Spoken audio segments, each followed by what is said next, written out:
एक इंसान अजनबी जगह पर जागता है, अपनी आइडेंटिटी और ये कि क्या वो मर चुका है सोचता हुआ। उसको एक औरत की आवाज़ सुनाई देती है जो अपने पूर्वज से रहम की भीख मांग रही है कि उसे और उसके बच्चे को जन्म लेने दे। जवाब में सख्त इनकार मिलता है।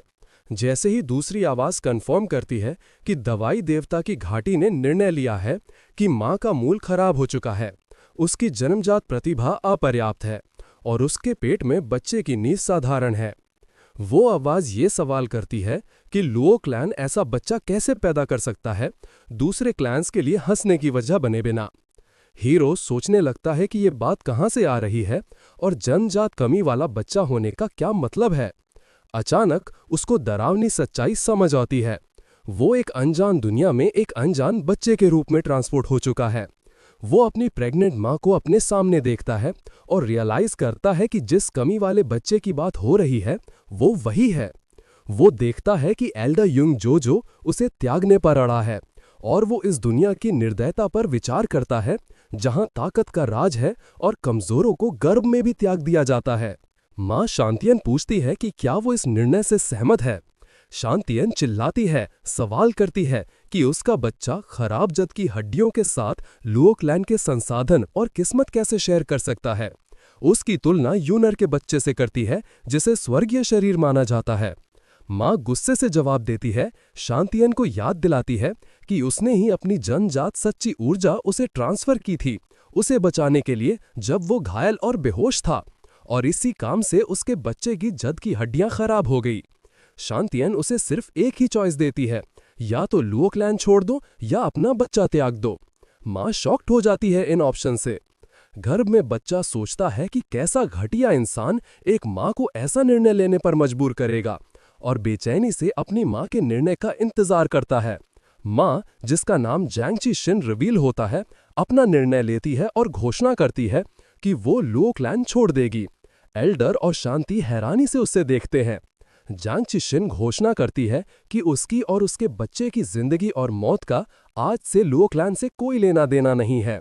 बच्चा अपनी माँ से वचन देता है कि भले ही वो कमजोर बच्चा है खराब जद की हड्डियों के साथ, वो मेहनत से कल्टीवेट करेगा और वो साथ में अपनी इज्जत कमाएंगे। डिटर्मिनेशन के उस पल में एक इलेक्ट्रॉनिक सिस्टम जिसे लेट ब्लूमर सिस्टम कहा जाता है उसके सामने अपीयर होता है, जो उससे बाइंड हो चुका है क्योंकि उसने कल्टीवेट करने का डिटर्मिनेशन दिखाया।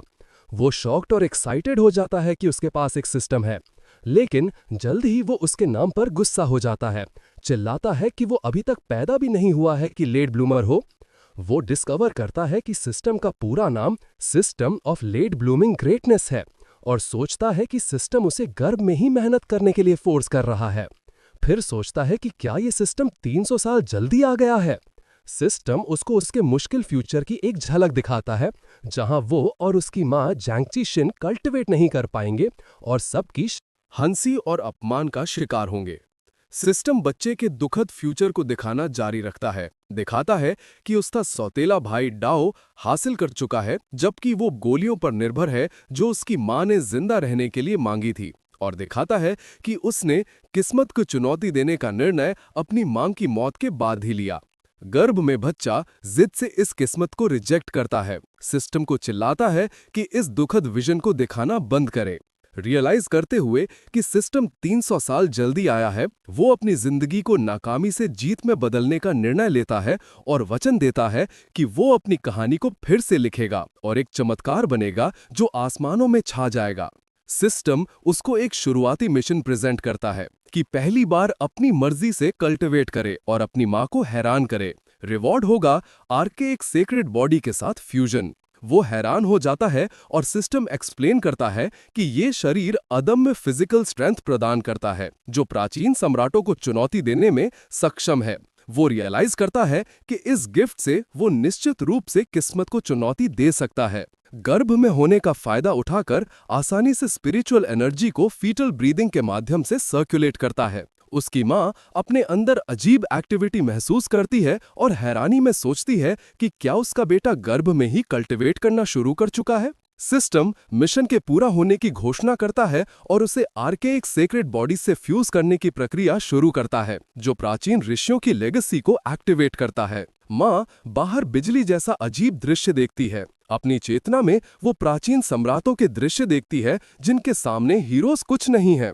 माँ सोने के स्पिरिचुअल तत्व का प्रवाह महसूस करती है जो उसकी खराब नींव को ठीक कर रहा है, और उसका भ्रम बढ़ता है कि ऐसा दृश्य उसके मान लिए कमी वाले बच्चे से कैसे आ सकता है। सिस्टम कल्टीवेशन पाथ को एक्सप्लेन करता है जो 3 लोअर रेंज से शुरू होता है: ब्लड ट्रांसफॉर्मेशन, केव हेवन और स्पिरिट मैनिफेस्टेशन। हर एक में 10 लेवल्स होते हैं, और मेंशन करता है कि जवानी से पहले कुछ रैंक तक पहुंचना सर्वोच्च प्रतिभा की निशानी है। कहा जाता है कि जो जवानी से पहले स्पिरिट मैनिफेस्टेशन को तोड़कर वेनरेबल रैंक के पहले लेवल तक भी पहुंच जाता है, उसे चमत्कार में चमत्कार माना जाता है। यही किस्मत कहलाती है। सिस्टम बच्चे का नया स्टेटस डिस्प्ले करता है जिसका नाम अब जैंग वोंग है। उसका archaic sacred body blood transformation के पहले लेवल तक पहुंच चुका है, फिर तेजी से दूसरे, तीसरे और चौथे लेवल्स तक बढ़ता है। जैंग वोंग घोषणा करता है कि ये पल किस्मत को चुनौती देने और फिर से लिखने की शुरुआत है।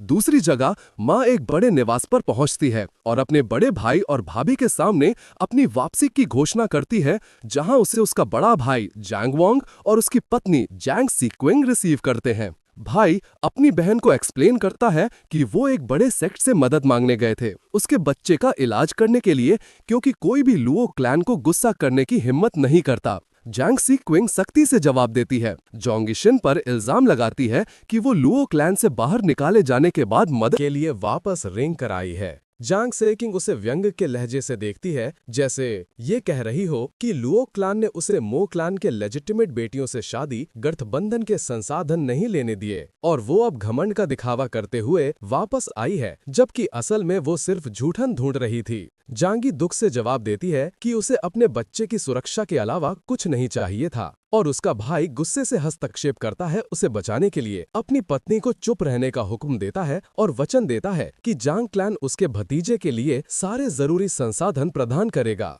बड़ा भाई जांग वोंग अपनी बहन जांग चीशिन को शांत करने की कोशिश करता है, उसे अपनी पत्नी के सख्त शब्दों से प्रभावित न होने के लिए कहता है, एक्सप्लेन करता है कि उसकी जुबान तेज है लेकिन दिल की अच्छी है। जांग सुशिन उसे वचन देती है कि उसे फर्क नहीं पड़ता और वो अपनी भाभी के स्वभाव को अच्छी तरह जानती है। इसी दौरान गर्भ में बच्चा जोंग वोंग सोचता है कि उसकी मां पर वो अत्याचार नहीं हो रहा था जैसा उसने सोचा था। उल्टा उसे जोंग क्लैन में एक ऐसी गर्मजोशी और स्वागत महसूस हुआ जो लुओ क्लैन में उसने महसूस किए गए से कहीं ज्यादा था। उसके विचार जांग सिन के माँ बाप के आने से रुक जाते हैं, जिन्होंने अपनी वापसी की घोषणा की, और भी कि वो अपने साथ एक विशिष्ट व्यक्ति पैलेस ऑफ क्रिएशन सेज से सेज म्याओ को लाए हैं। गर्भ में बच्चा ऋषि की सांस रोक देने वाली खूबसूरती पर मोह जाता है, अपने मन में सोचता है कि ये खूबसूरती एक शांग शिया फैंटेसी वर्ल्ड के लायक है। अचानक गर्भ में बच्चा अपने इलेक्ट्रॉनिक सिस्टम के फिर से अपीयर होने से हैरान हो जाता है, जो उसे लेट ब्लून ग्रेटनेस के नाम के तहत एक नया मिशन प्रेजेंट करता है। जांग वोंग रियलाइज करता है कि सिस्टम को एक शक्तिशाली व्यक्ति से मिलने पर ऑटोमेटिकली रिएक्ट करना चाहिए, और निर्णय लेता है कि सेज म्याओ उस पल उसके लिए सबसे अच्छा ऑप्शन है। वो निर्णय लेता है कि अगर वो अपनी प्रतिभा जल्दी दिखाता है तो क्लैन उसकी माँ को ज्यादा महत्व देगा।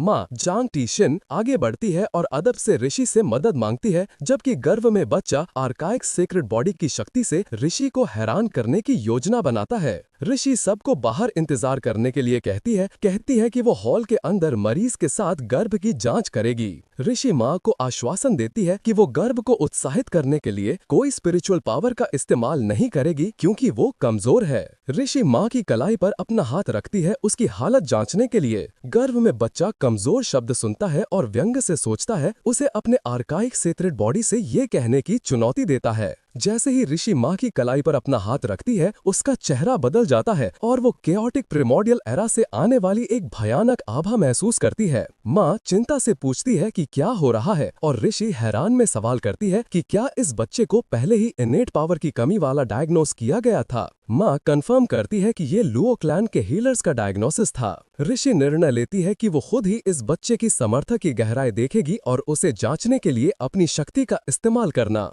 शुरू करती है। गर्भ में बच्चा महसूस करता है कि उसकी भविष्य की मास्टर अभी संतुष्ट नहीं है, तो वो अपनी पूरी शक्ति दिखाने का निर्णय लेता है और अपने आर्केक सेक्रेड बॉडी को खुलने का हुक्म देता है। ऋषि नोट करती है कि ये छोटा अभी भी हार मानने से मना कर रहा है, और उसकी लड़ने की भावना की तारीफ करती है। कहती है कि अगर वो इत्तेफाक से यहाँ नहीं आई होती तो दुनिया एक अतुलनीय प्रतिभा को खो देती। माँ पूरी तरह से हैरान हो जाती है क्योंकि मौजूद लोग गर्भ के इनेट बोन स्ट्रक्चर की असलियत नहीं जानते। ऋषि अपने खास खजाने का इस्तेमाल करने का सुझाव देती है जो सभी चीजों की सच्चाई रिवील करता है उसे उजागर करने के लिए। माँ गहरी आभार से उसे धन्यवाद देती है। जब ऋषि और माँ हॉल से बाहर निकलते हैं, बाहर इंतजार कर रहे क्लैन मेंबर्स में चिंता छा जाती है। सोचते हैं कि जांच जल्दी खत्म हो गई क्योंकि बच्चे को बचाया नहीं जा सकता। ऋषि उन्हें अपने विचारों को भटकने न देने के लिए कहती है और फिर घोषणा करती है कि उसकी कोख में बच्चा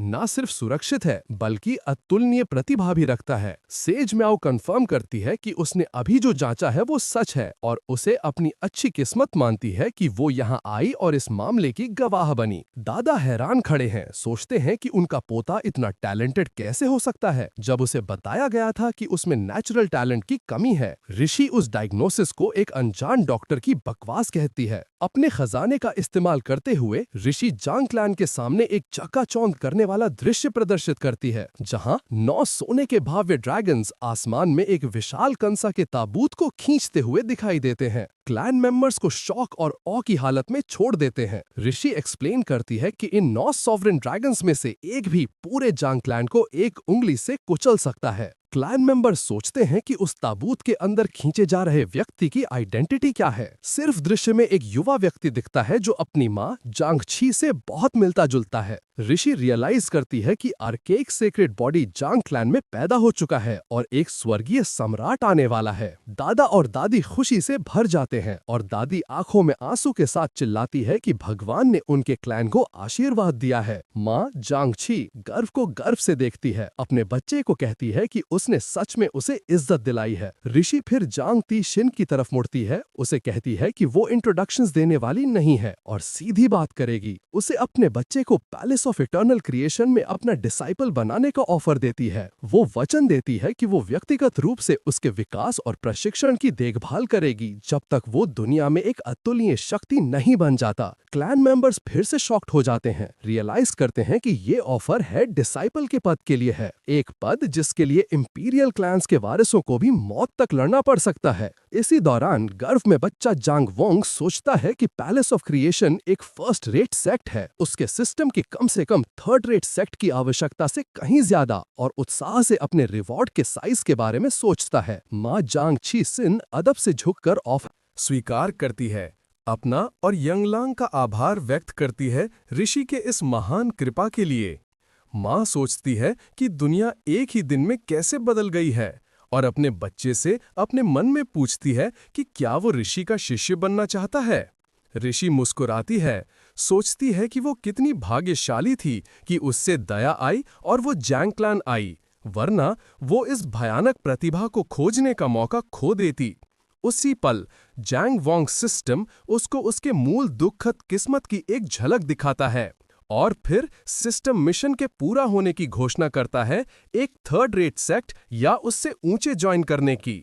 जांग वोंग अंदर ही अंदर सेलिब्रेशन करता है मिशन के पूरा होने पर और ये कि पैलेस ऑफ क्रिएशन एक पीक पावर है।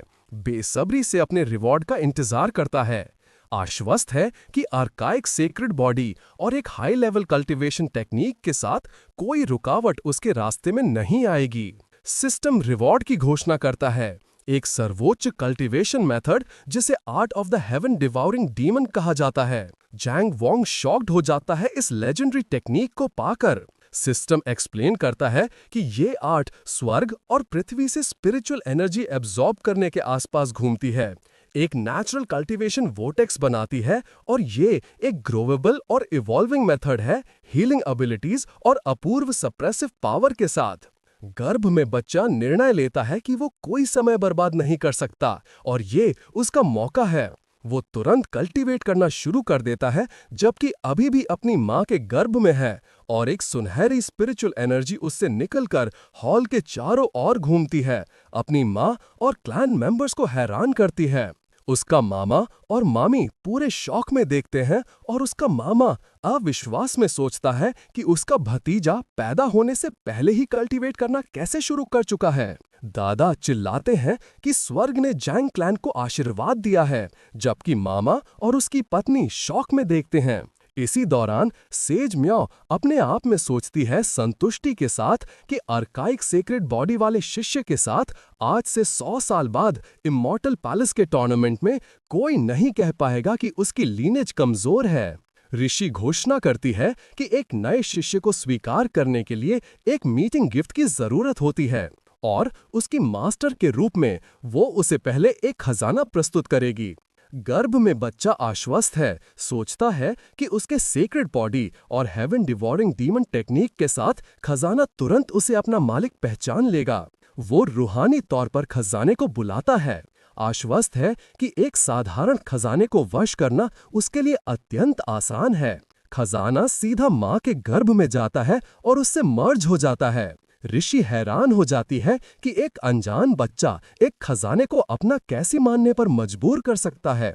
लेकिन ये यहाँ खत्म नहीं हुआ। सिस्टम का मिशन पूरा होने के बाद गर्भ में बच्चा मानसिक रूप से खजाने को हुक्म देता है, जो अब heaven and earth fire suppression armour के नाम से जाना जाता है, अपग्रेड होने के लिए।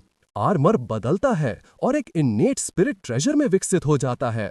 परिवार के सदस्य अवे में खड़े हैं, इस अद्भुत दृश्य की प्रकृति पर हैरान हैं और ये कि एक अनजान बच्चा एक खजाने को वश और अपग्रेड कैसे कर सकता है। ऋषि अपने आप में मानती है कि उसने लड़के को खजाने से मर्ज होने में मदद करने का इरादा किया था, लेकिन उसने न सिर्फ खुद उसे वश किया, उसके सीक्रेट बॉडी ने भी उसे इननेट स्पिरिट ट्रेजर तक अपग्रेड करने में कामयाबी हासिल की। ऋषि निर्णय लेती है कि उसे इननेट स्पिरिट ट्रेजर बाइंड होने के साथ कोई साधारण कल्टीवेटर उसे नुकसान नहीं पहुंचा पाएगा। वो घोषणा करती है कि वो व्यक्तिगत रूप से वापस आएगी जब जांग वोंग केव हेवन रेल्म पहुंच जाएगा, उसे सेक्ट तक गाइड करने के लिए और उसे कल्टीवेशन की विशाल दुनिया दिखाने के लिए। 3 दिन बाद ग्रेट शा डिवाइन डायनेस्टी के सैनिकों का एक समूह आता है। वो जैंग क्लैन के हॉल में तूफान की तरह घुस जाते हैं और तुरंत इंचार्ज व्यक्ति को बाहर आने का हुक्म देते हैं। माँ जैंग टीशिन तुरंत रियलाइज करती है कि उन्होंने उसके और उसके बेटे के लुवो क्लान से बाहर निकाले जाने की खबर सुन ली है और उसके एंगेजमेंट को रद्द करने आए हैं, जबकि गर्भ में बच्चा इस क्लासिक सिचुएशन पर हंसी उड़ाता है, वचन देता है कि ये डायनेस्टी उसके पैदा होते ही अपने निर्णय पर पछताएगी। सैनिकों का लीडर गर्भ में बच्चे के मामा जांग वोंग को संबोधित करता है, उसे दशकों पहले किए गई शादी के समझौते की याद दिलाता है। मामा गुस्से से पूछता है कि उन्होंने उनके हॉल में इस तरह क्यों घुसे हैं। लीडर अपना परिचय जनरल वुई के रूप में देता है और आधिकारिक रूप से घोषणा करता है कि शादी का समझौता रद्द कर दिया गया है। मामा गुस्से से फट जाता है, उन्हें चिल्लाता है क्योंकि उनकी डायनेस्टी ने ही सबसे पहले ये राजनीतिक शादी चाही थी और अब वो जैंग क्लैन के लिए कोई सम्मान रखे बिना उसे रद्द करने आए हैं। जनरल वुई जवाब देता है कि जैंग तुसिकिन के बाहर निकाले जाने की खबर हर जगह फैल चुकी है और उसका बच्चा अब लेजिटिमेट हेयर नहीं है। सवाल करता है कि छोटा जैंग क्लैन उनके महान डायनेस्टी के साथ अलायंस के लायक कैसे हो सकता है, जबकि गर्भ में बच्चा उनके उसकी इननेट टैलेंट डिफिशिएंसी के इल्जाम पर अंदर ही अंदर हंसी उड़ाता है, वचन देता है कि ये जनरल उसके पैदा होने के दिन उसके सामने घुटने टेक कर अपनी प्रिंसेस को स्वीकार करने के लिए भीख मांगेगा।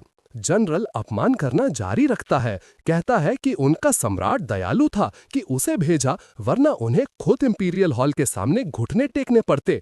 दावा करता है कि उनकी प्रिंसेस एक इंपीरियल शादी के लायक है और जैंग क्लैन की कमजोर डेफिशिएंट रूट से जुड़ने के लायक नहीं। मामा उसे उसकी ढिंढाई और उनके घर में अपने भतीजे को बदनाम करने के लिए मौत की धमकी देता है।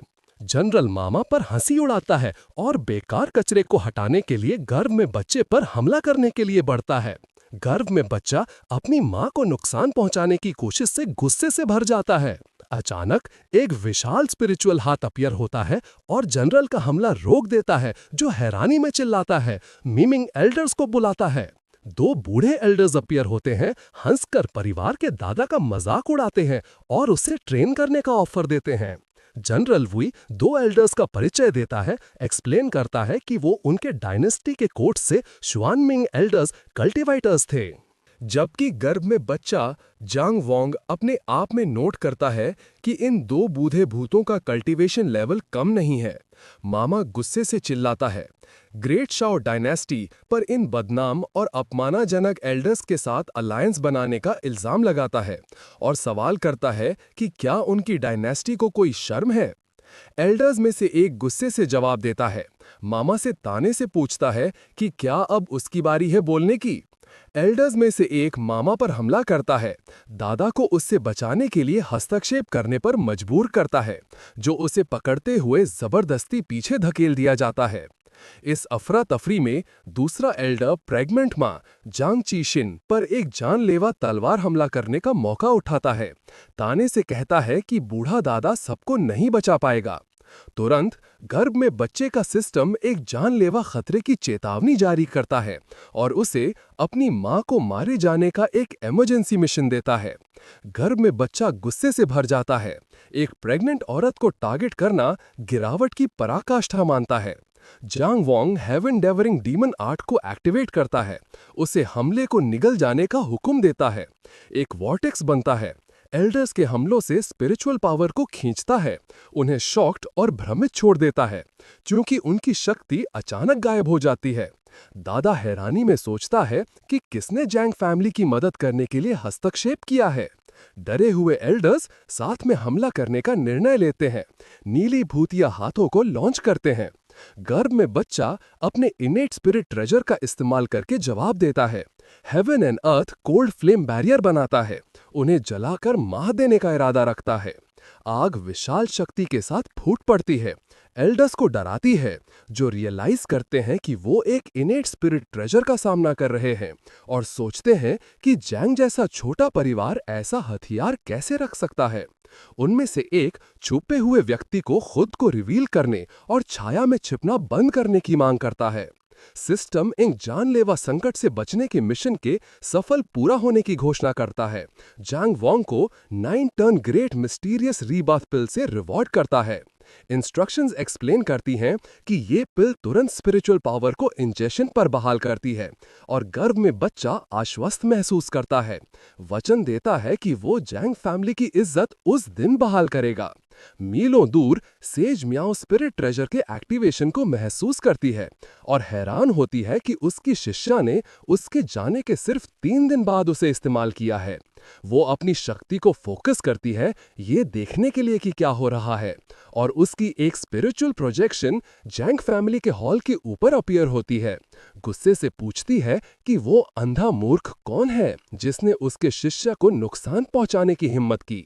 वो जबरदस्ती हॉल में उतर आती है, घोषणा करती है कि ये बच्चा पैलेस ऑफ एटर्नल क्रिएशन का हेड डिसाइपल है और सवाल करती है कि उन्हें उससे हमला करने की हिम्मत किसने दी। गर्भ में बच्चा अपनी मास्टर की मौजूदगी से हैरान हो जाता है, अंदाजा लगाता है कि उसने खजाने के अंदर एक इमरजेंसी मेजर छोड़ दी होगी। एल्डर्स में से एक विश्वास करने से मना करता है और ऋषि की प्रोजेक्शन पर हमला करता है, उसे धोखा देने का इल्जाम लगाता है। ऋषि आसानी से उसके हमले का जवाब देती है और गर्भ में बच्चा एक प्राचीन सम्राट की धीरता पर हंसी उड़ाता है, एक प्राचीन ऋषि को चुनौती देता है, जबकि उसकी मास्टर के हस्तक्षेप करने से वो राहत महसूस करता है। दोनों एल्डर्स शॉक्ड खड़े हैं।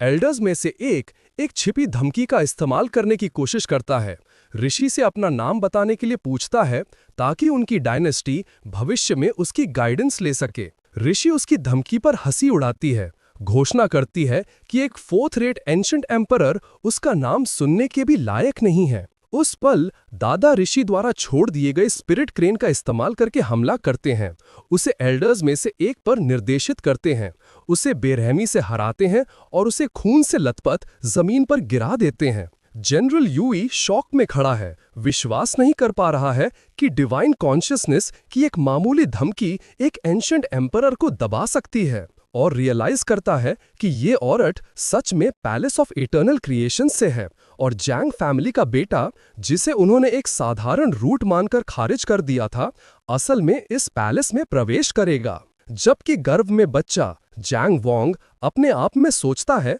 कि अब पछताने के लिए बहुत देर हो चुकी है, हारे हुए एल्डर जनरल को पीछे हटने के लिए जोर देता है। जबकि जनरल ऋषि के प्रोजेक्शन को डर से देखता है, अपने आप में सोचता है कि जो हो रहा है वो असंभव है। वो लुओ क्लैन को गाली देता है, उन्हें मूर्ख कहता है, एक जीनियस को बाहर निकालने के लिए जो पैलेस ऑफ क्रिएशन में प्रवेश करने में सक्षम है, इस तरह ग्रेट शा डायनेस्टी पर आफत लाने के लिए। जैंग फैमिली के दादा ऋषि से इन बेशरम अवसरवादियों की जान बख्शने के लिए भीख मांगते हैं, ताकि वो अपनी आंखों से देख सकें कि उनका पोता भविष्य में कैसा चमत्कार बनेगा। ऋषि सहमत होती है और उन्हें जिंदा वापस जाने का हुक्म देती है, अपनी डायनेस्टी को ये संदेश देने के लिए कि जैंग फैमिली और ग्रेट शा डायनेस्टी के बीच का शादी का कॉन्ट्रैक्ट रद्द कर दिया गया है। गर्भ में बच्चा इससे खुश होता है, सोचता है कि क्या उसकी मास्टर उसकी मदद करना चाहती है, लेकिन ऋषि फिर से सोचती है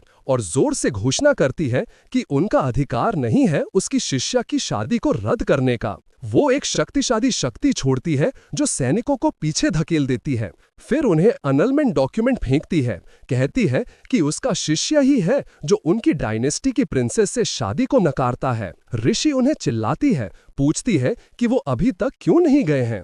वो फिर उन्हें चेतावनी देती है कि एंगेजमेंट गिफ्ट्स वापस करना ना भूलें, वरना वो खुद आकर उन्हें मांगेंगी। हारा हुआ जनरल सिर्फ अनिच्छा से सहमत हो सकता है।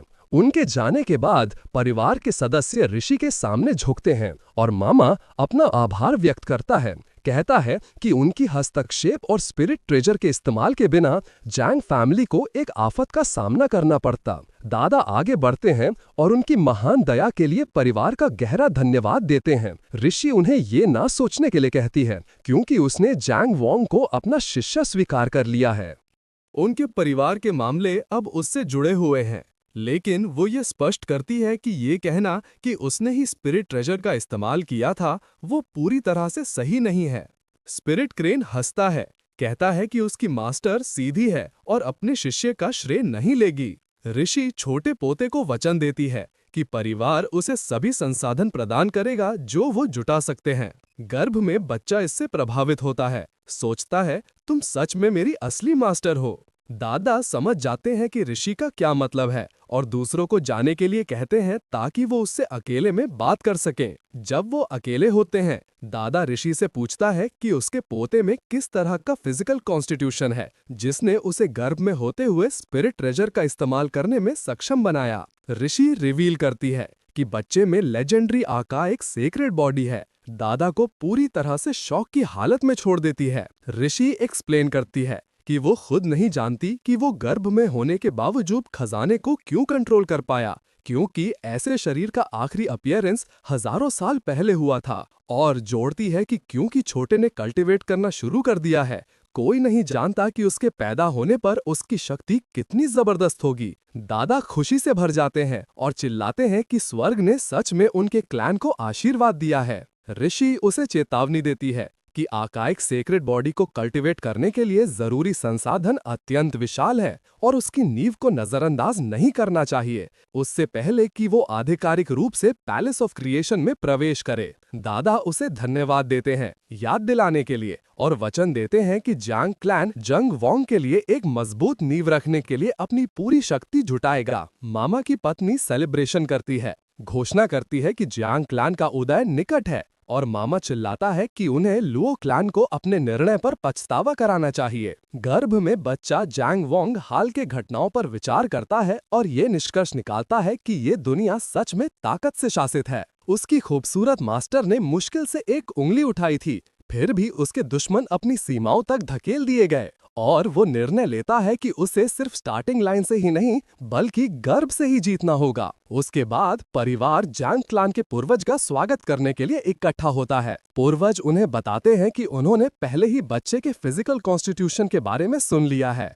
और उसके अकल्पनीय शक्ति के बावजूद उसे सीमाहीन संसाधन चाहिए, इसलिए वो अपने सभी व्यक्तिगत संसाधन बच्चे को सौंपने का निर्णय लेते हैं। माँ इस निर्णय पर आपत्ति करती है, एक्सप्लेन करती है कि पूर्वज को अपनी कल्टीवेशन जारी रखने के लिए क्लैन की लगभग आधी संपत्ति की जरूरत है और ये सब दे देने का मतलब है कि पूरा क्लैन इस बच्चे को पालने में सब कुछ डाल देगा। लेकिन पूर्वज जोर देते हैं कि उनका निर्णय आखिरी है और सेज म्याओ द्वारा दिए गए संसाधन भी सौंप देते हैं। माँ उसके बेटे की तरफ से उन्हें धन्यवाद देती है, गर्भ में बच्चे का सिस्टम एक नया मिशन जारी करता है। 1 महीने तक लगातार कल्टीवेट करने और पूर्वज को प्रभावित करने का रिवॉर्ड सुप्रीम सेलेस्टियल ग्रैंड्योर के साथ। जंग वोंग रिवॉर्ड से एक्साइटेड हो जाता है और सिस्टम एक्सप्लेन करता है कि ये ग्रैंड्योर सिर्फ प्राचीन शक्तिशाली हस्तियों को पैदा हुआ था और एक अनोखी इन्नेट डिवाइन एबिलिटी के साथ आता है। गर्भ में बच्चा आश्वस्त है कि उसके पास प्राप्त हुए संसाधन और हेवन डिवावरिंग डीमन टेक्निक के साथ वो स्पिरिट मैनिफेस्टेशन रेल्म पहुंच सकता है और एक अनजान बच्चे का इस पीक तक पहुंचना पूर्वज को प्रभावित करने के लिए काफी होगा और वो तुरंत कल्टीवेट करना शुरू कर देता है। 1 महीने बाद पूर्वज बोर महसूस करते हैं और बेचैन होते हैं और अपने पोते को देखने जाने का निर्णय लेते हैं। उन्होंने पूरा महीना जंग फैमिली के प्रतिभा की देखभाल और रक्षा में बिताया है, ये सुनिश्चित करने के लिए कि उसे कोई नुकसान नहीं पहुंचे। लेकिन उन्होंने उसकी कल्टीवेशन प्रोग्रेस को फॉलो करना नजरअंदाज कर दिया था। जब वो आखिरकार उसका लेवल चेक करते हैं, वो पूरी तरह से शॉक्ड हो जाते हैं। अविश्वास में सोचते हैं कि उनका पोता सिर्फ 1 महीने में स्पिरिट मैनिफेस्टेशन रेल्म के पीक तक कैसे पहुंच गया है। उसी पल गर्भ में बच्चा सोचता है कि वो 3 दिन पहले ही इस पीक तक पहुंच चुका था और आज वो वेनरेबल रेल्म तोड़ने की कोशिश कर सकता है और सोचता है कि क्या वो सफल हो पाएगा।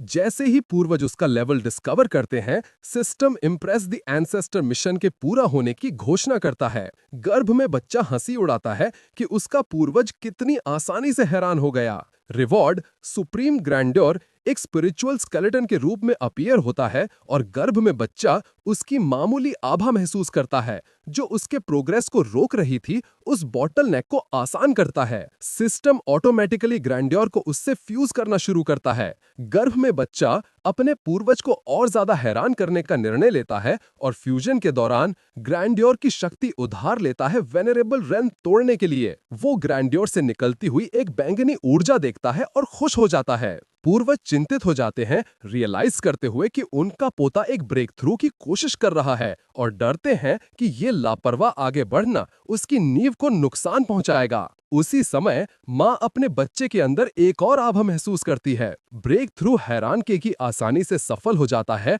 और गर्भ में बच्चा डिस्कवर करता है कि सुप्रीम ग्रैंड्योर द्वारा दी गई डिवाइन एबिलिटी समय से जुड़ी हुई है। वो रियलाइज करता है कि वो जल्दी में था और वेनरेबल रेल्म उसकी वर्तमान स्पीड पर उसकी सीमा थी, लेकिन अब उसकी नई एबिलिटी के साथ वो समय के प्रवाह को धीमा करने का हुक्म देता है। उसे पैदा होने से पहले और भी लेवल्स तक पहुंचने का मौका देता है। पूर्वज अपने पोते से निकलती हुई जबरदस्त आभा से अवे महसूस करते हैं जो समय के कानून के निशान रखती है और मानते हैं कि वो बच्ची की क्षमताओं को उसके पैदा होने से पहले भी नहीं समझ पा रहे हैं। वो बेइंतहा खुशी से हंसते हैं, एक बार फिर घोषणा करते हैं कि स्वर्ग ने सच में जंग फैमिली को आशीर्वाद दिया है। कुछ महीनों बाद जंगसिन को प्रसव पीड़ा शुरू होती है। उसका परिवार 3 लंबे घंटों तक कमरे के बाहर बेचैनी से इंतजार करता है और दाई उसे रोकने के लिए जोर देती है।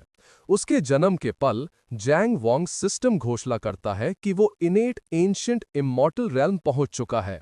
उसका जन्म एक महान स्वर्गीय दृश्य पैदा करता है जो सभी जगह के महान हस्तियों का ध्यान आकर्षित करता है, जो बादलों से उतरकर अपनी बधाई देते हैं।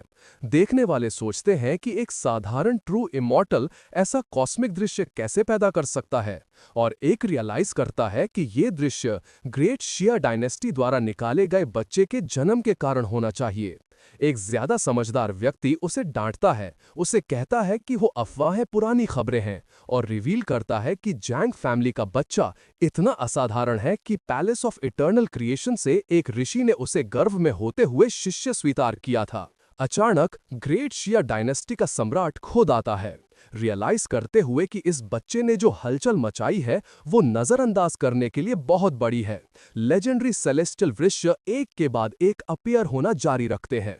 Golden lotus of the bitter sea, देखने वाले लगातार दृश्यों पर हैरान हैं।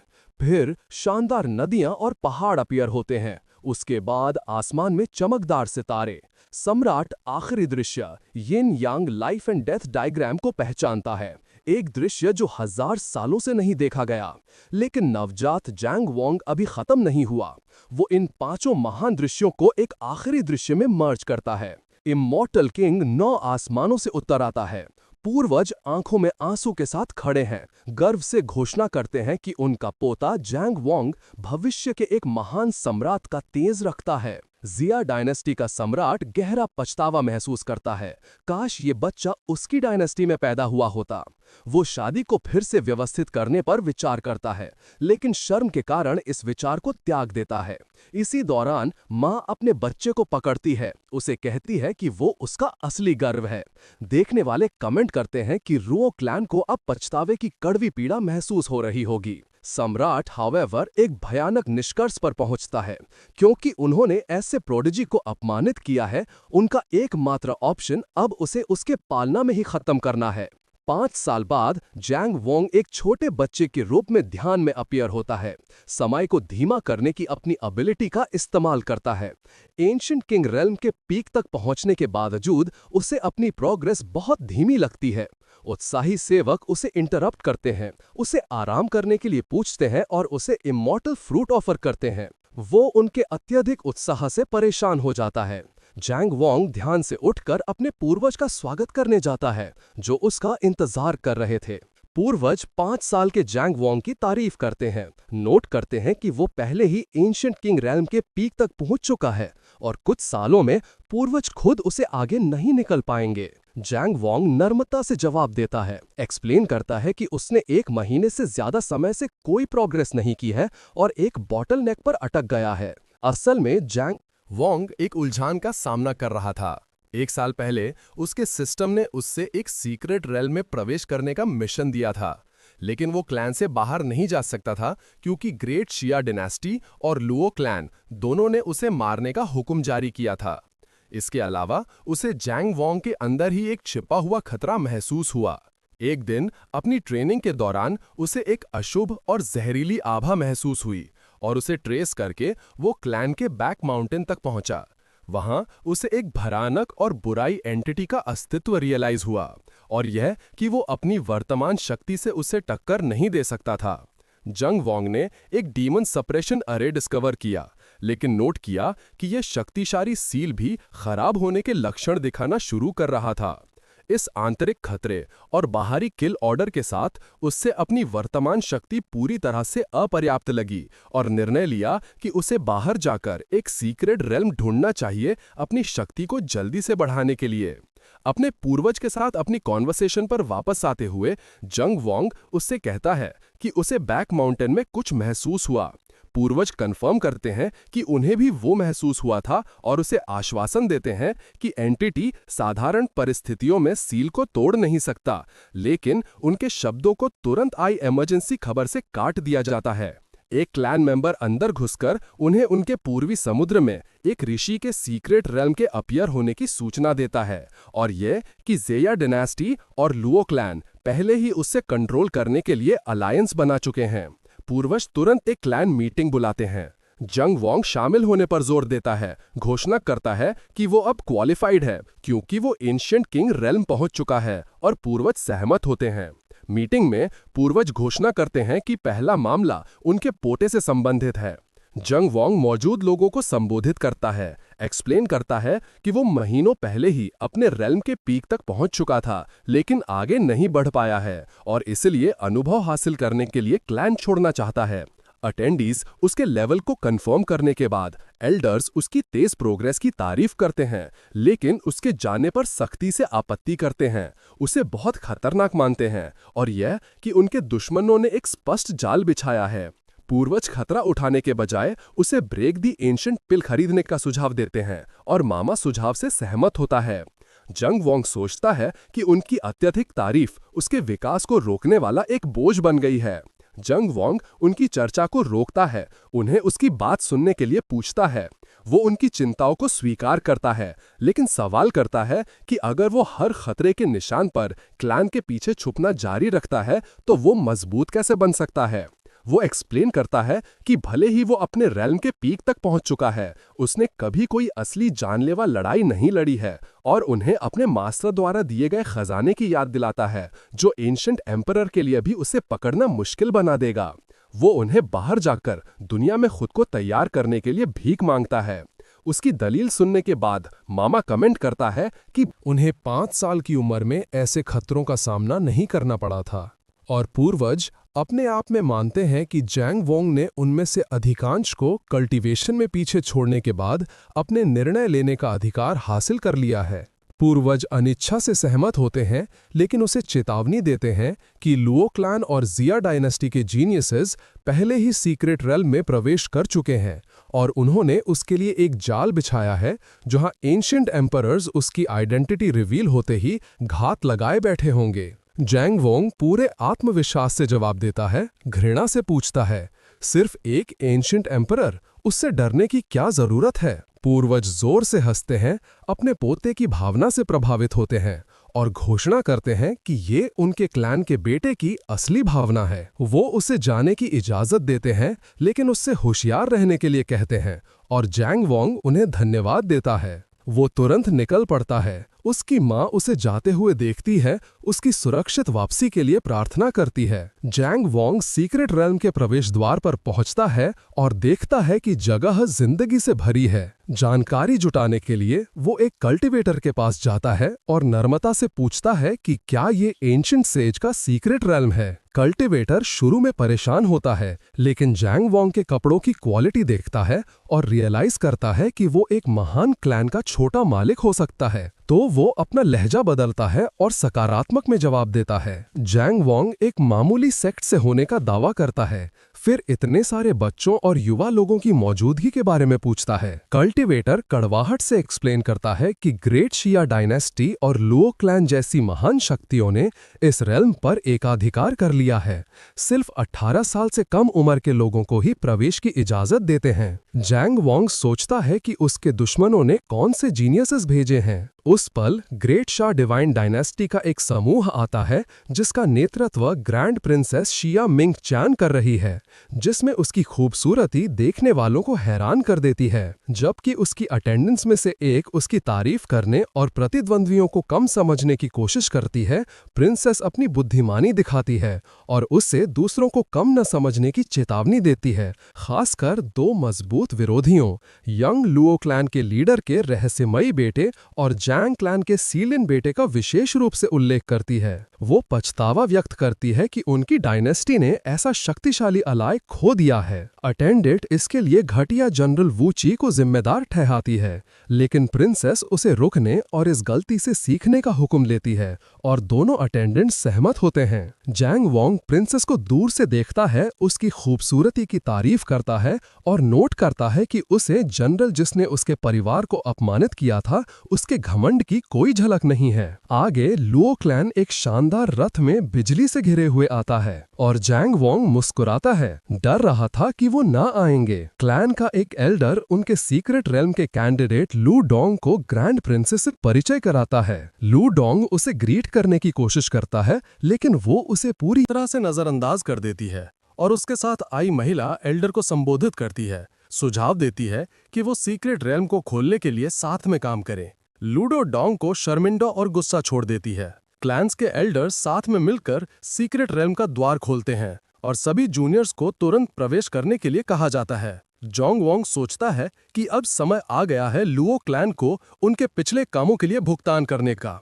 जब वो द्वार की तरफ बढ़ता है, लुओ क्लैन की महिला एल्डर वान क्यू उसे देखती है और उसकी शक्ल में उसकी माँ और उसके बीच की समानता पहचानती है। वो ये निष्कर्ष निकालती है कि वो जैंग क्लैन का प्रोडिजी होना चाहिए और उसकी इस खतरनाक जगह आने की धिथाई पर शॉक्ड हो जाती है, जबकि जैंग वोंग आसानी से उसे रोकने की उसकी कोशिश से बच जाता है और सीक्रेट रेल्म में प्रवेश करता है। बाहर लुओ क्लैन के एल्डर वोंग क्यू अपने क्लैन को सूचित करने का निर्णय लेती है, वचन देती है कि क्योंकि जैंग वोंग हिम्मत करके आया है, वो इस जगह से जिंदा नहीं जाएगा। इसी दौरान जैंग वोंग सीक्रेट रेल्म के अंदर अपना एडवेंचर शुरू करता है, जहां उसे स्पिरिचुअल बीस्ट का सामना होता है और सोचता है कि बीस्ट जाल में फंस गया है। जैंग वोंग देखता है कि ये बीस्ट शुद्ध स्पिरिचुअल एनर्जी से बने हैं और उन्हें आसानी से हरा देता है, लेकिन सोचता है कि वो उससे प्रभावित नहीं करते और उसके सिस्टम के रिवॉर्ड्स सबसे ज्यादा कीमती हैं। वो होशियार रहता है,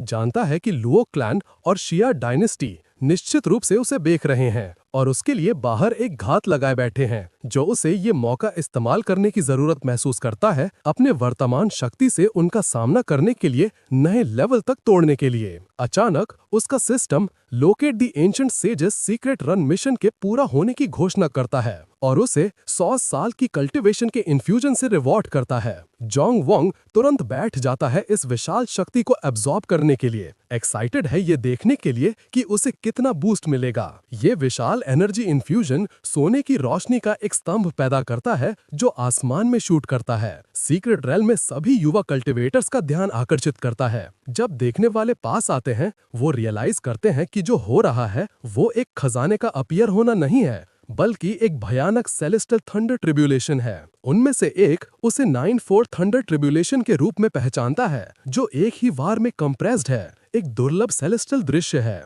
लुओ डोंग, लुओ क्लैन का प्रोडिजी, इससे प्रिंसेस शाइंग चैंग के और करीब आने के लिए एक मौका देखता है और सुझाव देता है कि वो सपोज्ड खजाने को हथियाने के लिए टीम अप करें। लेकिन प्रिंसेस होशियारी से जवाब देती है, नोट करती है कि इस ट्रिब्यूलेशन का लेवल अप्रत्याशित है। लुओ डोंग जोर देता रहता है, जबकि अपने आप में सोचता है कि उसे इस आकर्षक औरत को जीतना होगा। तूफान के दिल में जोंग वोंग खड़ा है, ट्रिब्यूलेशन को चुनौती देता है, जो बिजली के एक महल के रूप में मटेरियलाइज होता है। बिजली उसे जोर से टकराती है पहला वार लेने के बाद और उसकी कमजोरी पर हंसी उड़ाता है। वो हेवन डिवावरिंग डीमन आर्ट का इस्तेमाल करता है ट्रिब्यूलेशन की शक्ति को निगल जाने के लिए। वो फिर सीधा बिजली के बने एक हथियारबंद योद्धा से भिड़ता है।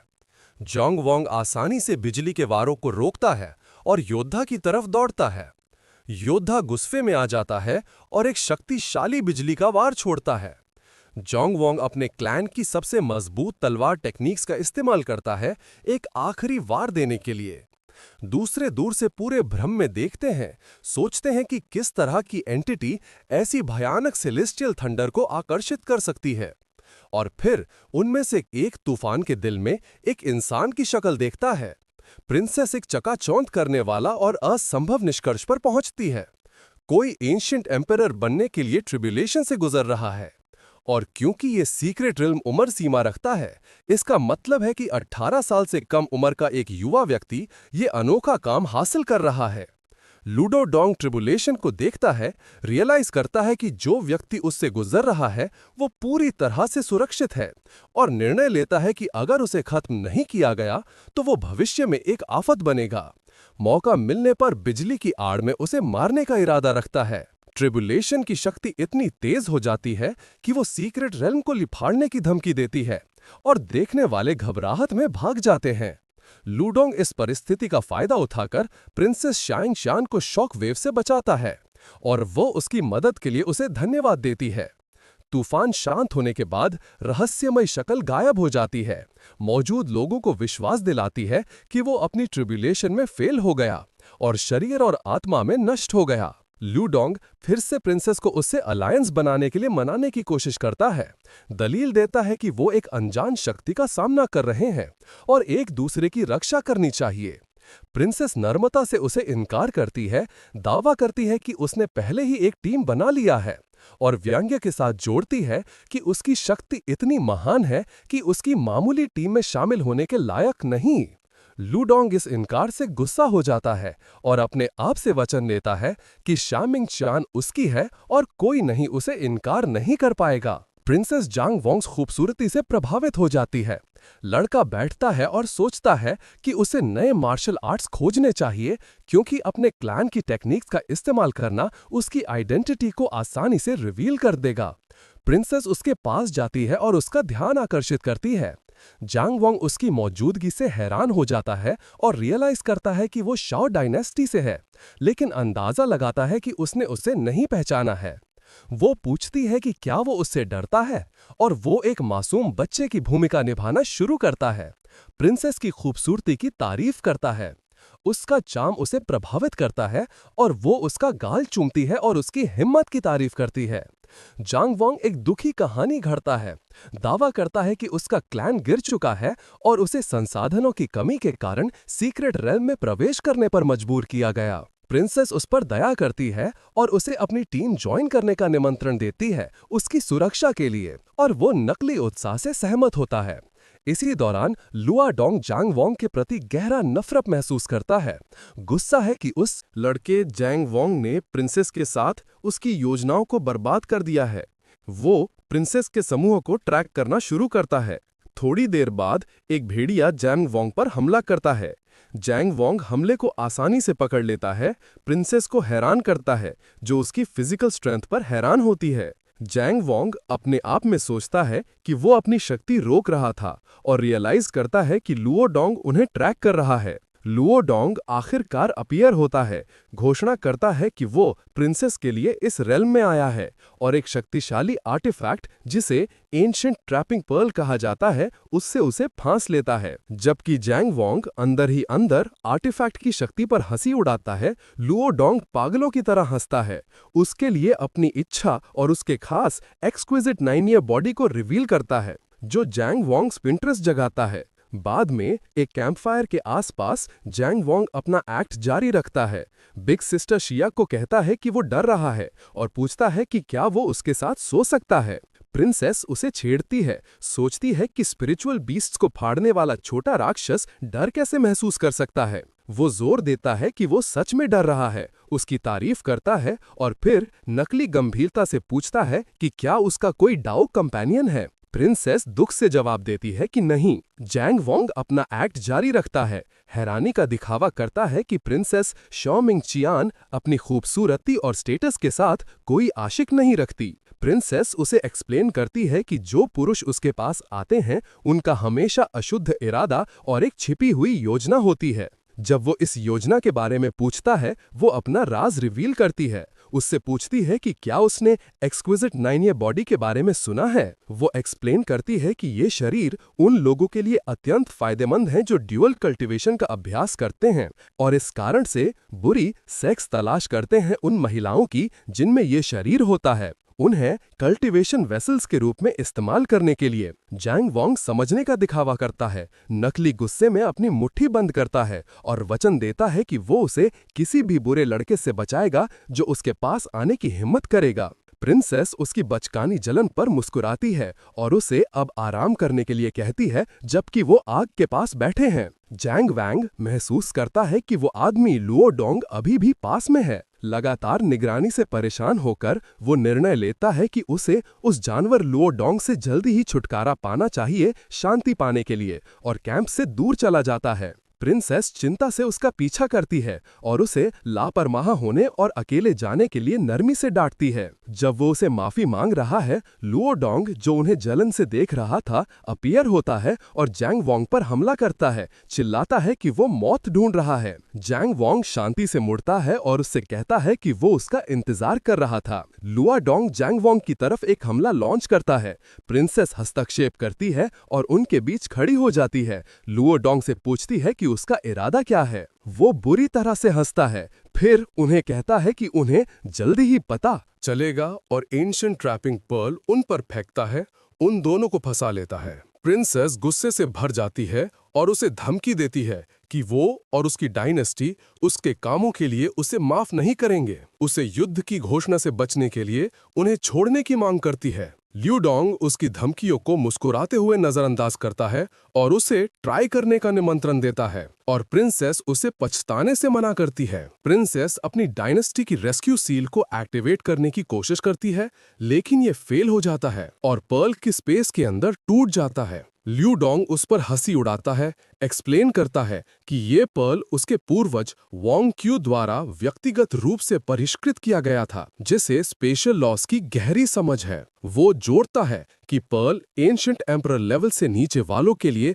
सभी स्पिरिचुअल एनर्जी ऑपरेशंस को सील करता है और उसे शांति से आत्मसमर्पण करने की सलाह देता है। परिस्थिति की गंभीरता रियलाइज करते हुए प्रिंसेस एक योजना बनाती है और जंग वोंग के कानों में फुसफुसाती है कि वो उसे सीक्रेट रेल्म से बाहर भेज देने के लिए एक तरीका इस्तेमाल करेगी। उसे तुरंत उसकी डायनेस्टी की सेनाओं को बुलाने का हुक्म देती है जैसे ही वो बाहर हो। उससे पहले कि वो अपनी योजना पूरी कर पाए, ल्यू वोंग अपना ध्यान जंग वोंग की तरफ मोड़ता है और उस पर हंसी उड़ाता है, कहता है कि वो 5 साल पहले लियो क्लैन से त्यागा हुआ बच्चा होना चाहिए। प्रिंसेस ल्यू वोंग के शब्दों का मतलब हैरानी में सोचती है। जंग वोंग शांति से जवाब देता है, 2 बातों को स्पष्ट करता है। पहला, वो उस अभिशापित लियो क्लैन से जुड़े होने को सख्ती से रिजेक्ट करता है, घोषणा करता है कि उसका नाम जंग वोंग है। दूसरा, वो लियोंग से व्यंग्य से पूछता है कि क्या वो सच में सोचता है कि वो पहले ही जीत चुका है। लियोंग हंसता है, जंग वोंग पर हंसी उड़ाता है, जबकि वो मौत के करीब है और वचन देता है कि वो उसके क्लैन की तरफ से उसकी जान लेगा। प्रिंसेस पर्ल की शक्ति से लड़ते हुए लियोंग को एक बेशर्म राक्षस कहती है। ये मानते हुए कि परिस्थिति निराशाजनक है, वो एक योजना बनाने की कोशिश करती है, खुद को कुर्बान करने की, ताकि लियू डोंग को भटकाया जा सके, जबकि जंग वोंग मदद लाने के लिए बच निकले। लेकिन जंग वोंग उसकी योजना को रिजेक्ट करता है, उसे आराम करने के लिए कहता है, क्योंकि उसके पास एक सरल योजना है। वो हवा में उतर आता है, एक शक्तिशाली सुनहरी आभा से घिरा हुआ है, लियोंग को शॉक में छोड़ देता है। ये समझ नहीं पा रहा है कि वो पर्ल के अंदर फंसा होने के बावजूद स्पिरिचुअल एनर्जी का इस्तेमाल कैसे कर सकता है। जंग वोंग आर्टिफैक्ट पर हंसी उड़ाता है, उसे एक टूटा हुआ मोती कहता है और फिर अपने हाथ के एक मामूली झटके से उसे बांधने वाली शक्ति को तोड़ देता है। वो तुरंत लियोंग के सामने अपीयर होता है और उसे कहता है कि उसे कम समझना पसंद नहीं है। फिर अपनी उंगली से उसे उसके माथे पर टैप करता है। ये मामूली टैप लियोंग की स्पिरिचुअल एनर्जी को बिखेर देता है और उसकी हड्डियां तोड़ देता है और वो जमीन पर गिर जाता है। प्रिंसेस ये दृश्य शौक में देखती है, जबकि लियोंग जमीन पर गिर जाता है, पूरी तरह से बेबस, चिल्लाता है कि जो हो रहा है वो असंभव है। जंग वोंग उसके ऊपर खड़ा है और व्यंग्य से पूछता है कि क्या वो अब लुओ क्लैन से त्यागे गए बच्चे की शक्ति से संतुष्ट है। लुओ डोंग अपनी जान के लिए भीख मांगता है, कसम खाता है कि वो किसी को नहीं बताएगा कि क्या हुआ। जंग वोंग घृणा से जवाब देता है, पूछता है कि क्या वो सोचता है कि वो लुओ क्लैन से डरता है, और घोषणा करता है कि वो उन्हें खुद मिलने आएगा उसके वयस्क होने से पहले, और अभी वो सिर्फ कुछ ब्याज इकट्ठा करेगा। वो लुओ डोंग के शरीर में एनर्जी का एक गोल्डन कोर लगा देता है। लुओ डोंग डर में उससे पूछता है कि उसने उसके साथ क्या किया है। जंग वोंग एक्सप्लेन करता है कि वो खून का प्यासा नहीं है, क्योंकि उसकी मां ने उसे दया सिखाई है और इसलिए वो उसे भागने और अपने पूर्वज तक पहुंचने का मौका देगा, ताकि 3 अगरबत्ती जलने के समय में गोल्डन कोर निकाला जा सके, और अगर वो सफल हो जाता है तो वो शायद जिंदा रह सके। प्रिंसेस जंग वोंग को चेतावनी देने की कोशिश करती है कि लुओ डोंग को छोड़ना उसके और जंग फैमिली पर आफत लाएगा। जंग वोंग उसे आश्वासन देता है कि वो छोटा चोर बच नहीं पाएगा। जिंग भागता है, बदले की धमकियां और जंग फैमिली के विनाश की धमकियां चिल्लाता है और जंग वैंग्स की हर हड्डी कुचल देने का वचन देता है। बाद वाला शांति से 3 से गिनना शुरू करता है। जब वो 1 तक पहुंचता है, लुओ डोंग दूर एक विस्फोट हो जाता है। जंग वोंग शॉक्ड प्रिंसेस की तरफ मुड़ता है और मुस्कुराता है, कहता है कि वो दया दिखाने के बारे में मजाक कर रहा था और वो मुश्किल से ही अपनी मां की सुनती है। घटनाओं को देखने के बाद प्रिंसेस शियांग चेन अपने आप में कंफर्म करती है कि ये जांग क्लैन का डिवाइन चाइल्ड है। अपने पिता के एंगेजमेंट तोड़ने पर लगातार पछतावे को याद करती है और सोचती है कि ये मुलाकात चीजों को ठीक करने का एक मौका हो सकता है। वो विस्फोट की जगह पर साथ में जाते हैं। जंग वोंग डिवाइन चाइल्ड के टाइटल को कम समझता है, दावा करता है कि उसकी कल्टीवेशन जन्म पर ही मजबूत थी और सिर्फ थोड़ी सी हलचल मचाई थी। प्रिंसेस फिर उससे पूछती है कि क्या वो वही था जिसने सीक्रेट रेल में आफत मचाने वाली थंडर ट्रिब्यूलेशन पैदा की थी। वो शांति से मान लेता है कि उसने ट्रिब्यूलेशन पैदा की थी, आह भरता है कि उसे उम्मीद नहीं थी कि एंशिएंट एम्परर रैम तोड़ने के लिए एक मामूली ट्रिब्यूलेशन इतनी हलचल मचाएगी। वो दुखी होकर जोड़ता है कि स्वर्ग महान प्रतिभाव से जलता है। प्रिंसेस उसकी शक्ति और आत्मविश्वास से हैरान हो जाती है, सोचती है कि वो एक प्राचीन देवता लगता है जो मृतक दुनिया में उतर आया है, और सोचती है कि जब वो बड़ा होगा तो वो क्या बनेगा। फिर अपने आप को इन विचारों के लिए डांटती है। जंग वोंग उसकी खामोशी देखता है और पूछता है कि क्या वो गुस्सा है। वो उसे मान लेता है कि उसने शुरू में उसे जानबूझकर अपने पास रखा था ताकि उसे लुओ डोंग को ललचाने और खत्म करने के लिए चारा इस्तेमाल कर सके। वो उसे आश्वासन देती है कि वो कोई छोटा व्यक्ति नहीं है और गुस्सा नहीं है। उल्टा उसे उसकी मदद करने के लिए धन्यवाद देना चाहिए, एक छिपे हुए खतरे को हटाने के लिए। और जांग वोंग राहत के लक्षण दिखाता है। बाद में एक कैंपफायर के पास प्रिंसेस इन अफवाहों पर विचार करती है कि जांग क्लैन का चिलियन बेटा एक महान एंशिएंट एम्परर का पुनर्जन्म हो सकता है, और अब महसूस करती है कि उन अफवाहों का एक आधार है। वो उसकी अपार प्रतिभा, चालाकी और वाक्पटुता पर हैरान होती है। ये निष्कर्ष निकालती है कि उसकी जेनरेशन में बहुत कम लोग उससे तुलना कर सकते हैं। जंग वोंग उसके विचारों को रोकता है और एक मासूम बच्चे की अपनी भूमिका पर वापस आता है। जोर से सोचता है कि भविष्य में बिग सिस्टर शिया से शादी करने वाला खुशनसीब कौन होगा, जो उसे हैरान करती है और वो उसके अजीब सवालों पर हैरान होती है। उसके बाद उसकी कॉन्वर्सेशन गंभीर हो जाती है। वो उसे चेतावनी देती है कि वो लुओ क्लैन के साथ परिस्थिति की गंभीरता रियलाइज नहीं करता। एक्सप्लेन करती है कि लुओ डोंग उनकी सीधी लीनियज से था और उनके पूर्वज मामले को शांति से नहीं छोड़ेंगे। वो उसे उसके लिए उसकी डायनेस्टी और लुओ क्लैन द्वारा सीक्रेट रेल्म के बाहर सेट की गई घाट की भी याद दिलाती है। जंग वोंग अस्वीकार करते हुए जवाब देता है, कहता है कि वो लुओ वोंग को एक ही हथेली के वार से मार देगा, और प्रिंसेस उसके अत्यधिक आत्मविश्वास को चुनौती देती है। पूछती है कि वो क्या करेगा जब लुओ क्लैन की असली शक्ति उस पर उतर आएगी। एक्सप्लेन करती है कि क्लैन में बहुत शक्तिशाली विशेषज्ञ है उसे बचने में मदद करने के लिए। वो उसके पिता का एक स्पिरिचुअल ट्रेजर देती है जो उसकी आभा को छिपा सकता है। वो जोर देती है कि वो उसे ले, कहती है कि उसने उसकी मदद की थी और ग्रेट जिया डायनेस्टी जरूरी नहीं कि उसका दुश्मन बना रहे। जंग वोंग गिफ्ट स्वीकार करता है, लेकिन अपनी स्थिति स्पष्ट करता है। उनकी दोस्ती व्यक्तिगत है, लेकिन उसका उसकी डायनेस्टी के प्रति कोई सद्भाव नहीं है, और वो वचन देता है कि वो जनरल वुई को उसकी मां को अपमानित करने और अपने क्लैन के साथ गलत करने के लिए भुगतान कराएगा। एक हैरान करने वाले मूव में प्रिंसेस उससे पूछती है, क्या होगा अगर हम वुई को आपको सौंप दें? तो इसी के साथ आज का हमारा एपिसोड यहीं खत्म होता है। तो मिलते हैं एक नए एपिसोड के साथ। अगर आपको ये एपिसोड अच्छा लगा हो तो कमेंट करके जरूर बताएं। चैनल को लाइक, शेयर एंड सब्सक्राइब करना ना भूलें। तब तक के लिए टाटा, बाय एंड सायनारा। अचानक से वो उसके सामने आया और जोर से पूछा कि क्या उस औरत के पास सच में अथॉरिटी है डिमांड करने की कि वुई को हैंडओवर कर दिया जाए।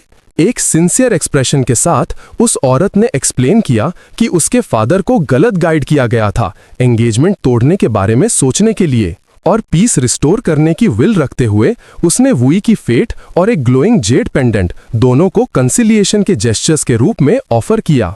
वो determined young man cross leg बैठा हुआ और फायरी एनर्जी रेडिएट करते हुए बिग सिस्टर शाह को याद दिलाया कि उसने एंशिएंट एम्परर रेल्म में उसे हाइट ऑफ हिज पावर पर देखा था। क्वाइट रिजॉल्व के साथ ग्लोइंग पेंडेंट को पकड़कर उस लड़के ने उस औरत को समझाया कि यही रीजन है जिसकी वजह से उसे लगता है कि वो वर्दी है ह्यूमन एम्परर को वुई को रिलिंक्विश करने के लिए परसुएट करने के लिए। लेकिन उस यंग मैन ने, उसका वॉइस रेजिग्नेशन से भरा हुआ था, रिवील किया कि उसके फादर ने कभी उसकी वर्थ को रिकॉग्नाइज नहीं किया और बाकी दुनिया उसे सिर्फ लुओ क्लैन का एक अबैंडन्ड चाइल्ड मानती है जिसकी टैलेंट डाउटफुल है।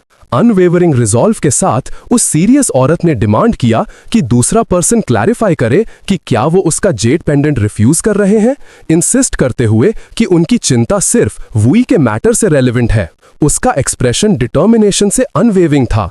उसने प्रिंसेस के हाथों को जेंटली क्लास्प किया और उसे रीअश्योर किया कि ग्रेट शिया की सबसे बड़ी बेटी होने के नाते जिसका हर एक्शन स्क्रूटनाइज होता है, वो ये इंश्योर करेगा कि कोई भी उसके चॉइसेस पर फॉल्ट या रिडिक्यूल नहीं कर पाएगा, प्रॉमिस करते हुए कि उसकी फ्रेंड को कभी वो हार्डशिप्स नहीं झेलने पड़ेंगे जो उसने खुद फेस किए हैं। वो सरप्राइज और थोड़ी सी एम्बैरेसमेंट के साथ रिएक्ट किया जब उसने धीरे से फ्रेंड के मेंशन को रिपीट किया।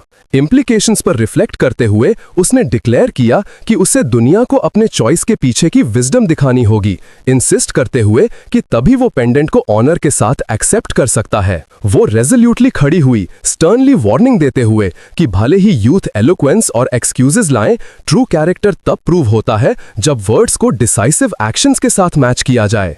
अनवेवरिंग डिटर्मिनेशन के साथ एमसी एक रेडिएंट ऑरा से सराउंडेड खड़ा हुआ और कॉन्फिडेंटली प्रोक्लेम्ड किया कि आज से आगे जंग वोंग का नाम पूरी ग्रेट शिया डिवाइन डायनेस्टी में गूंजेगा। फोकस्ड और determined young man glowing artifact को क्लच करते हुए चैंट कर रहा था, अर्जेंटली मास्टर को बुला रहा था और रिस्पॉन्स की होप कर रहा था। मास्टर, उसका एक्सप्रेशन रिजाइंड फिर भी वाइज था, प्रोटैगनिस्ट को जेंटली याद दिलाया कि भले ही वो आम टाइम्स में अक्सर भूल जाती है, लेकिन सिर्फ ट्रबल के मोमेंट्स में ही उसकी लोनली गाइडेंस मांगी जाती है। अपनी आंखों में डिटर्मिनेशन के साथ यंग मैन ने कॉन्फिडेंटली अपने मास्टर को बोला कि उसे अंडरवैल्यू मत करे और सिर्फ एक चीज रिक्वेस्ट की, उसका प्रेजेंस उनके बीच समन किए गए फ्लोटिंग क्रिस्टल से एम्फसाइज हो रहा था। डिटर्मिन्ड यंग मैन ने अपना प्लान एक्सप्लेन किया, कहते हुए कि भले ही उसने लुओ क्लैन जूनियर को मार दिया है, अब वो लू को मारना चाहता है, एक 4th लेवल एंशिएंट एम्परर, लेकिन वॉर्न किया कि ऐसा करने से ऑलमोस्ट सर्टेनली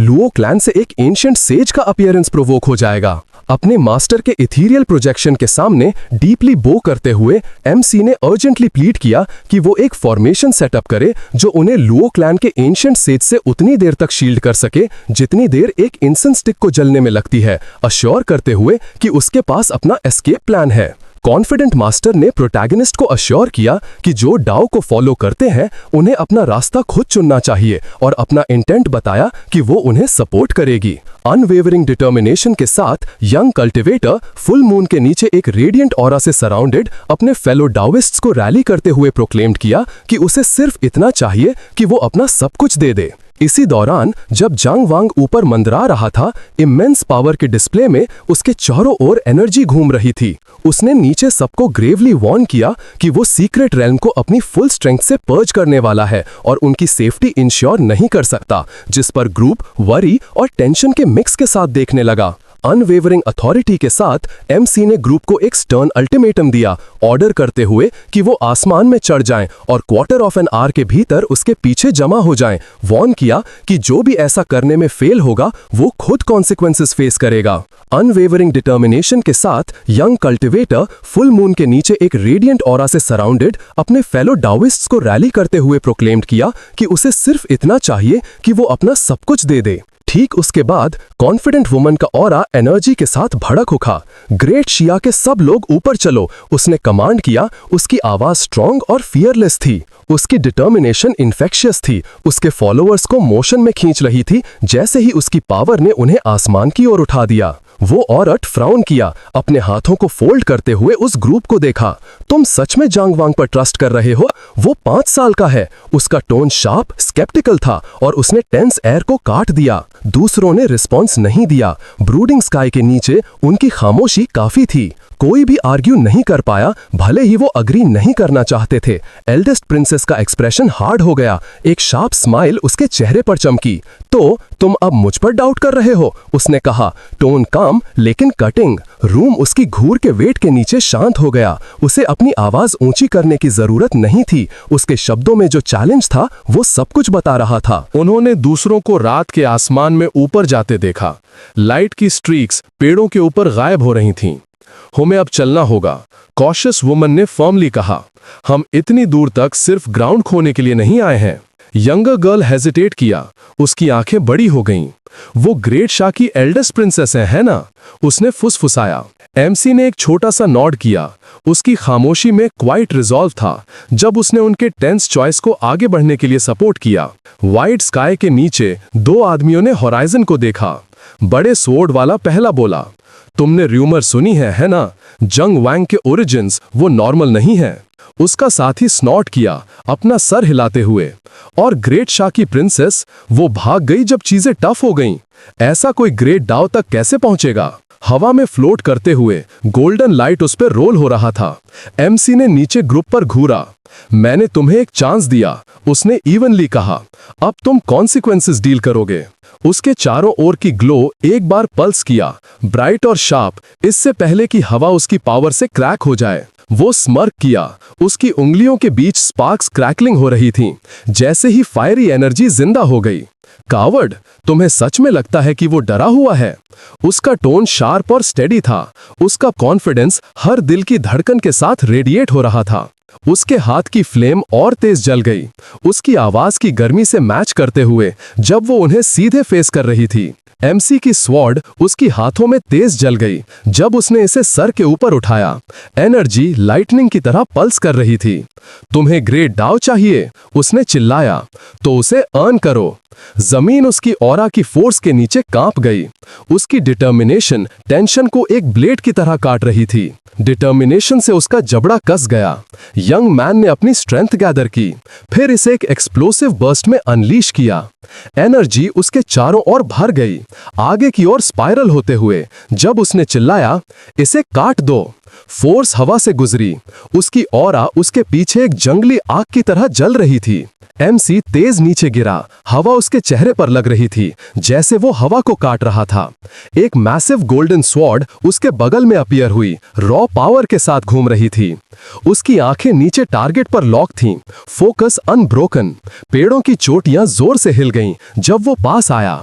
ग्लोइंग लाइट उसके चारों ओर एक तूफान की तरह घूम रही थी। एक ब्राइट फ्लैश ने जमीन को 2 हिस्सों में बांट दिया। जब स्वॉर्ड जोर से नीचे आई, एक मैसिव शॉक वेव बाहर की ओर फैला दिया। धरती क्रैक हो गई, धूल ऊपर की ओर फट गई और इम्पैक्ट मीलों तक गूंजा।